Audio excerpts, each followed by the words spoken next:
마태복음 22장 23절에서 33절까지 말씀 한 절씩 교독하겠습니다. 부활이 없다는 사두개인들이 그날 예수께 와서 물어 이르되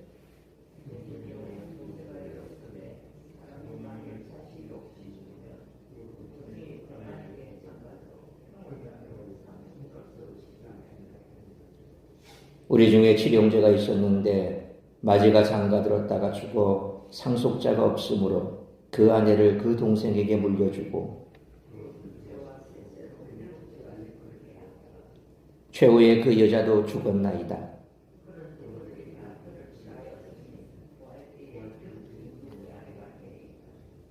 예수께서 대답하여 이르시되 너희가 성경도 하나님의 능력도 알지 못하는 고로 오해하였도다.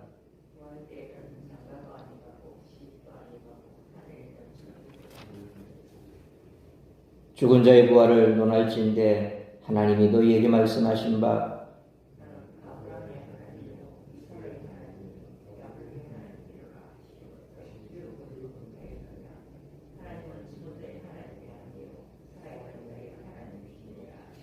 (33절) 같이 있습니다.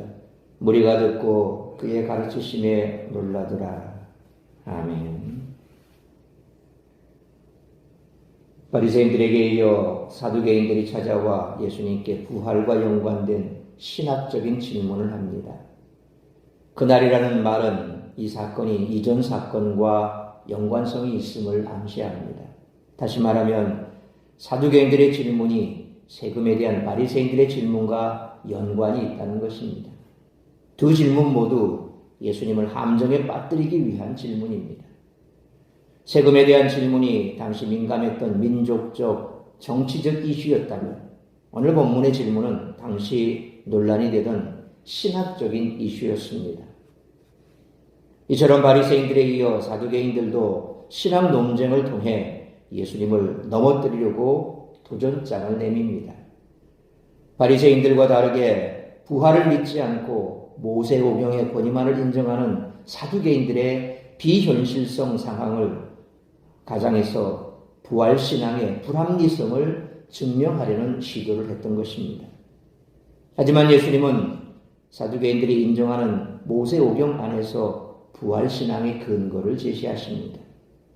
떨기나무 불꽃 가운데 나타나셔서 모세를 부르신 하나님, 그 모세의 사역과 모세오경의 궁극적인 권위의 근거가 되시는 하나님이 당신을 아브라함의 하나님, 이삭의 하나님, 야곱의 하나님으로 계시하셨다는 사실은 이 과거의 인물들이 부활에 살아있음을 암시하는 것입니다.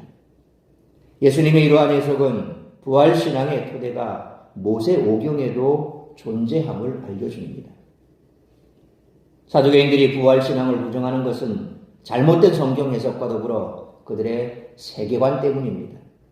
인간 중심, 현세 중심의 세계관을 가지고 있었기에 죽은 자의 부활을 받아들일 수 없었던 사두개인들의 모습은 오늘날 합리주의 세계관을 지나치게 신봉해 과학적으로 증명할 수 없는 일들은 받아들이지 못하는 현대인의 모습, 심지어는 기독교 신앙을 가졌다고 주장하면서도 예수님의 부활을 역사적 사건으로 받아들이지 못하는 그런 사람들의 모습과 크게 다르지 않습니다.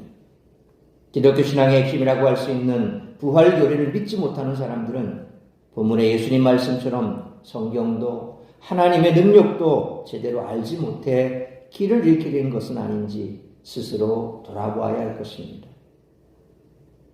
이상과 같이 대제사장과 장로들이 예수님의 권위에 문제를 제기했고 바리새인과 헤롯 당원들도 납세에 대한 문제를 질문으로 예수님을 시험했습니다.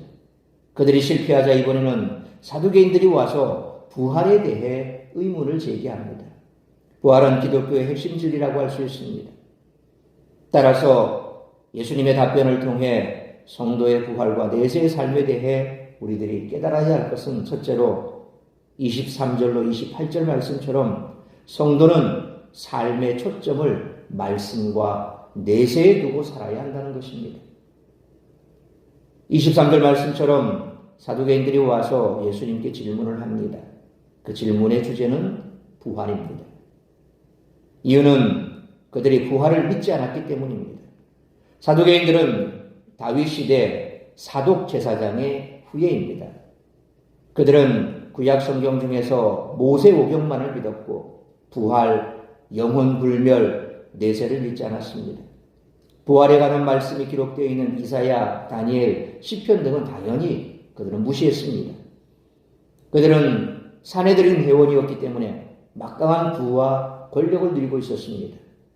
그렇기 때문에 내세에 대한 열망이 크지 않았습니다.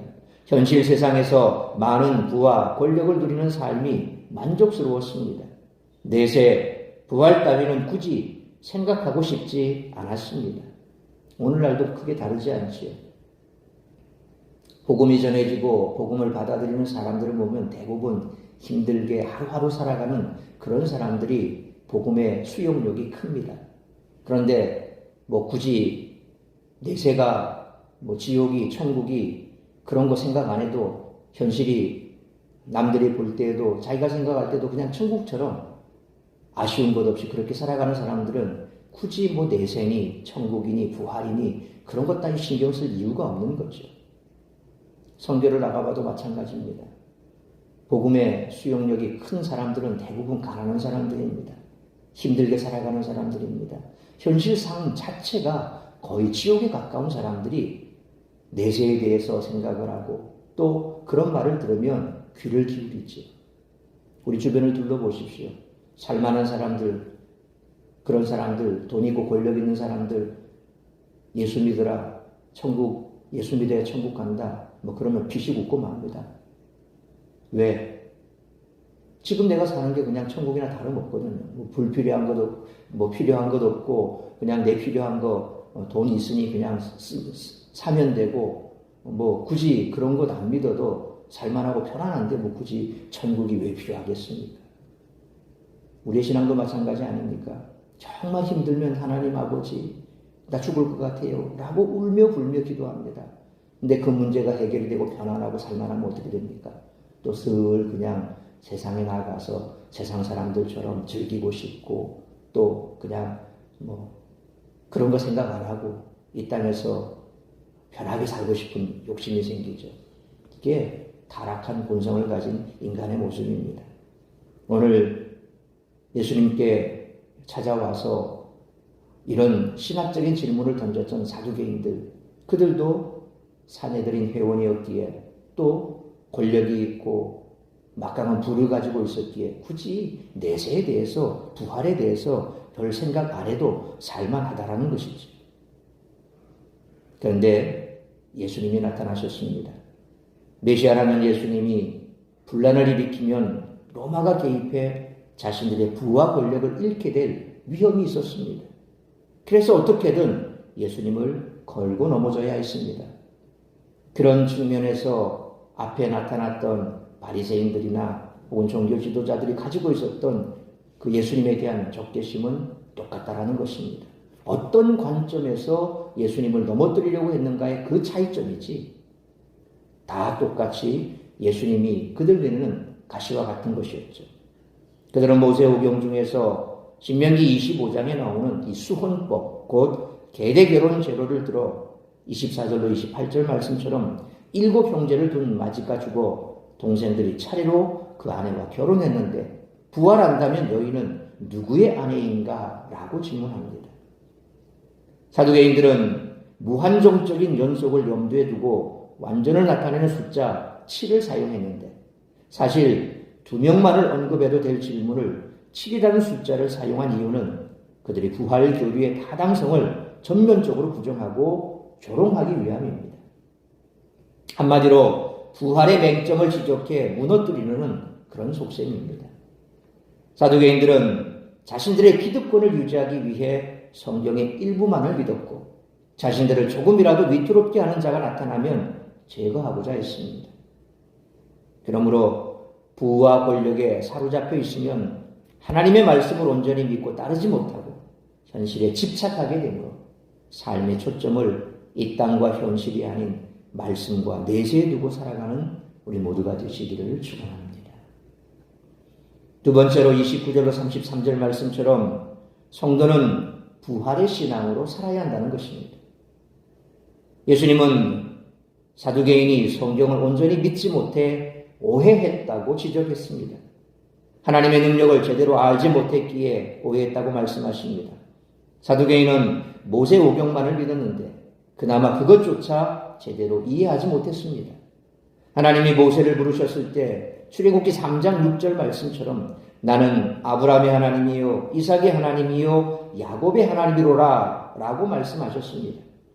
아브라함은 과거 사람이었기에 나는 아브라함의 하나님이었다 라고 해야 맞습니다. 그러나 하나님은 현재 시제 동사를 사용해 현재성을 강조하셨습니다. 아브라함, 이삭, 야곱이 부활의 현재에도 살아있음을 암시합니다. 모세오경에도 부활 사상이 분명히 나타나 있다는 것입니다. 그럼에도 불구하고 사두개인들은 현실에 안주한 나머지 성경을 온전히 믿지 않았던 것입니다. 그들은 하나님의 능력도 제대로 알지 못했습니다. 하나님은 십자가에 못 박혀 돌아가시고 무덤에 묻히신 예수님을 살리셨고 그 권능으로 우리를 다시 살리실 것입니다.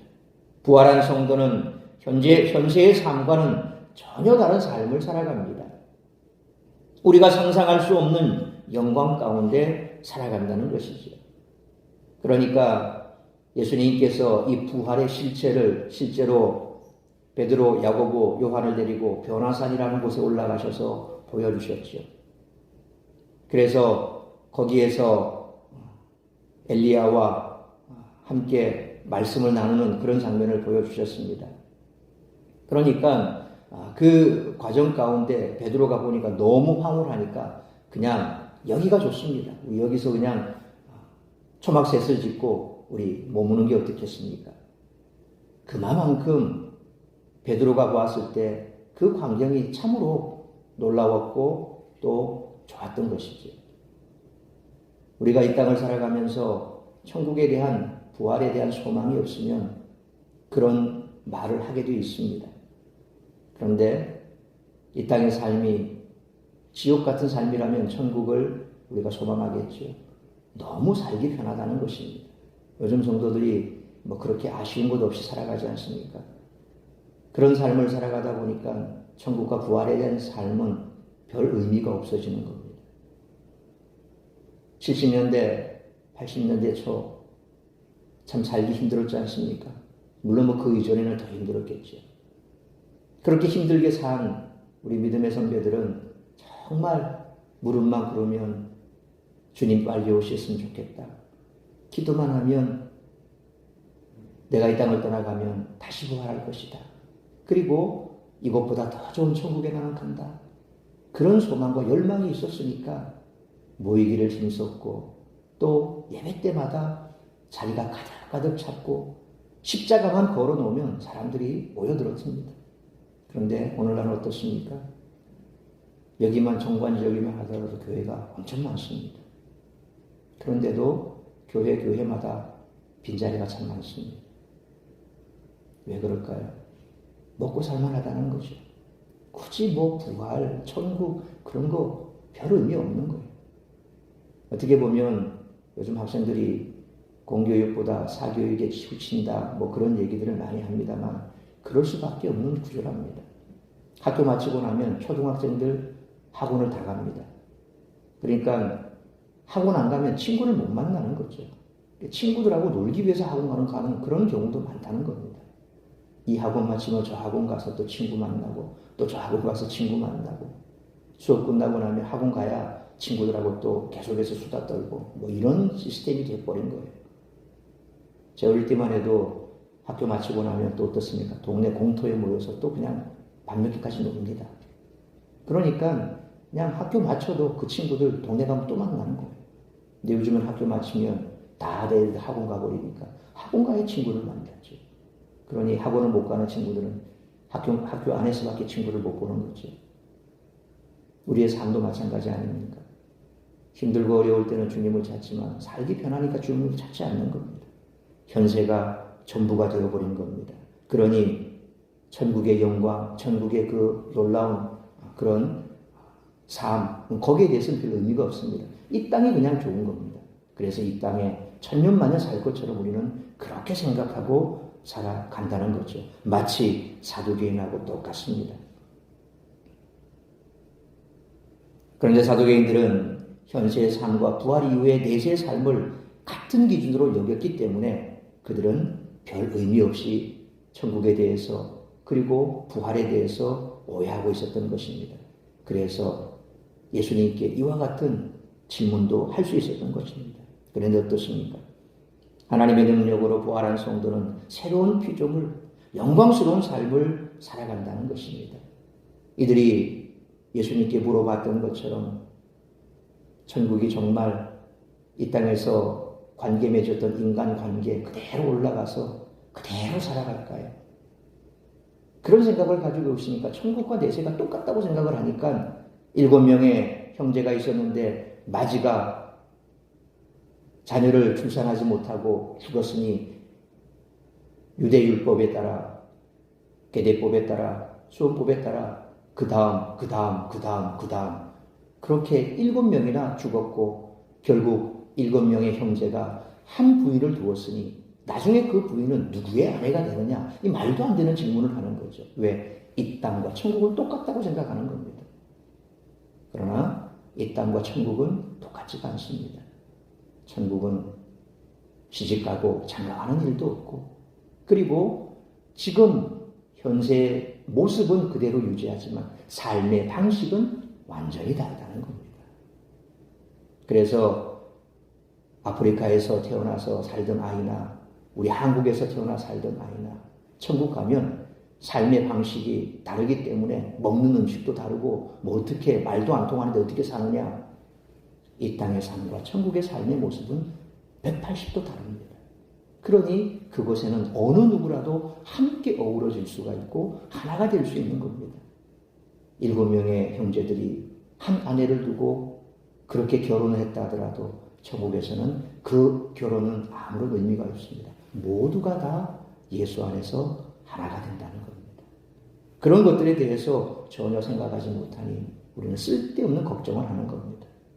그러므로 하나님의 능력과 부활의 영광을 알고 우리가 상상할 수 없는 영광 가운데 살게 될 이 부활 후의 삶을 사모하는 부활신앙으로 살아가는 우리 모두가 되시기를 축원합니다.